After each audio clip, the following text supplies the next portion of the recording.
was shaped depending upon completely institution building.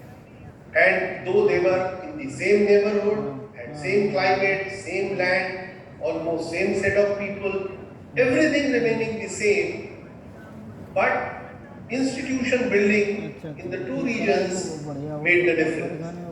It's a very, very interesting reading, and why I am putting it in context here, whether it is the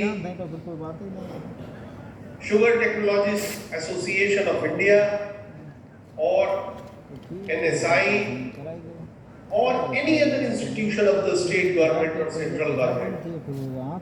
Unless we collectively nurture, strengthen these institutions, we cannot have continuity in the policy making, cannot have vision, cannot have policies mitigating the risk, and so many things which are required to be done otherwise. So therefore, through this congregation today, my message is that whether it is the industry association or it is the technologists association or the research institutions, they all work in different arenas.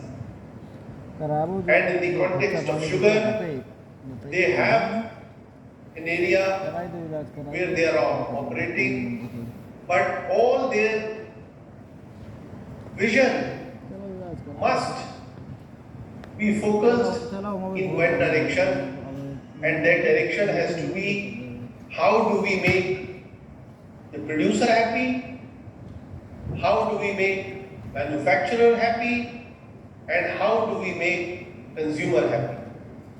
Unless all these stakeholders are happy, we would not be in a position to sustain any industry. This industry has undergone almost a transformational change with the introduction of ethanol. An industry which was virtually in red is now turning positive. Their projects are becoming bankable. Shares in the market are doing pretty well.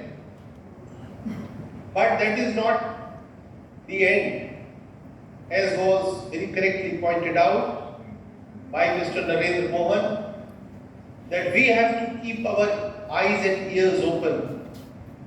And all these associations, whether the industry or the technologists or the automobile or the stakeholders at the high up the value chain or bottom down the value chain, unless they interact among themselves, we will not be able to make appropriate corrections in the policy in time so as to make industry even more viable.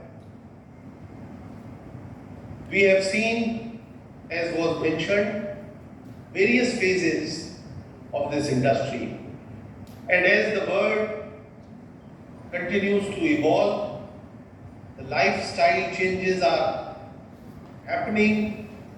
This industry also has to be innovative, has to be creative, and this innovation and creativity has to be driven by technologists who have to be in forefront in shaping the future of any industry. I am sure many of you present here today are product of NSI, and you continue to have some bonding with this institution. But we have been discussing with the director that we have to actually, already this is a world-class institution, but we have to expand this institution to go into future areas which are going to be areas of both threats as well as opportunities. So unless we recognize those threats well in time and we recognize also opportunities well in time, we will not be able to realign our strategies to be successful. I am once again extremely happy that the institution is making effort to diversify its activities, to expand its base, to make its contribution in creating world-class professionals who can not only assist the industry in India, but they can also provide consultancy services, research services, and whole range of other services across the globe. My visit to NSI remains due, and I am sure it will be materializing very shortly, but I certainly miss the presence today in the campus.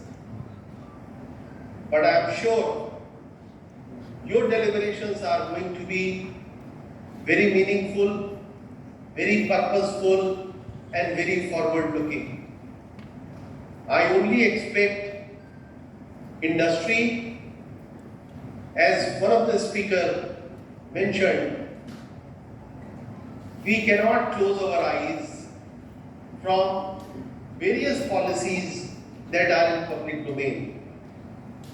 You also have to look at how one policy is going to impact the sector, how the other policy is going to impact the sector, and what do we have to do, both as technologists as well as policy makers, to realign, to have the convergence so that there is no conflict between various policies in public domain.